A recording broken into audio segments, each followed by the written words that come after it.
solo jazz, months, improvisation, and what are they called? Classic moves. That.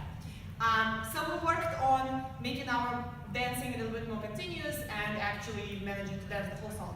And we kind of started easy. We did this thing where we just like walked, walked, walked, walked, and then we did the move.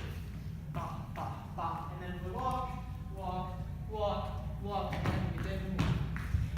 So we did that thing. Then we worked on breaks, because breaks are always kind of like hard to hear, but they're very important. So we did very similar thing when we walked for 3/8, and then we did a break. So we did like, we walked around, and then one break I showed you was the classic from Shimsha.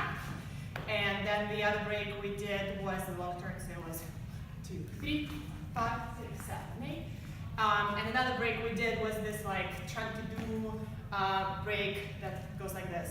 8, 1, 2, 3, 4, 5, 6, 7, 8. So you could walk around and then do one of those breaks.